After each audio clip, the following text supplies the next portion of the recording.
time I asked him, is there any wrestlers included in some of these early sets? And he goes, yeah, there's one. I think it's called Pugilists and Wrestlers. I think there might be a few wrestlers in there. And there's a whole stack of these cards, old tobacco looking cards. I could have done a little more research probably before deciding to make the impulse purchase.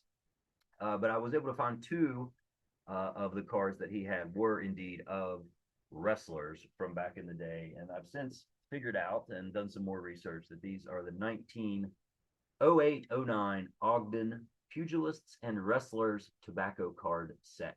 And Ogden is a branch of the Imperial Tobacco Company of the United Kingdom. So these were released in the UK.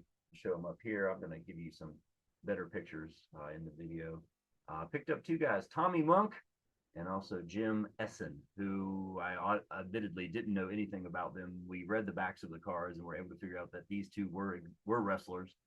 And when I got to looking at the set, it's really a few things that make this set popular, one of which is an early card of Jack Johnson, the famous boxer. He's in this set. And then it's funny, there's also one of the most sought after cards of the whole set is of a guy named Abe Attell, I think. It's Abe Attell. And he's one of the more sought after cards in the set because he helped fix the 1919 World Series. Perhaps that's what he's best known for. I can't imagine you would be known for anything else once you've been connected with fixing a World Series. So that card is a part of the set. And there are the two most famous wrestlers in the set are George Hackenschmidt and Frank Gotch, I believe.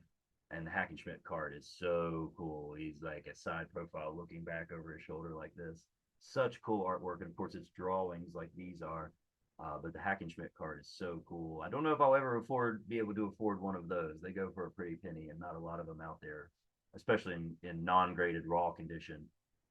But it was cool to find out about this, and and these cards are from 1908, so they're officially the oldest pieces in my collection by about 60 years. I've got a cool retro poster from 1969, and now the oldest piece in my collection are these two 1908-09 Ogden tobacco cards. But I will be adding that George Hackenschmidt card to my saved eBay search.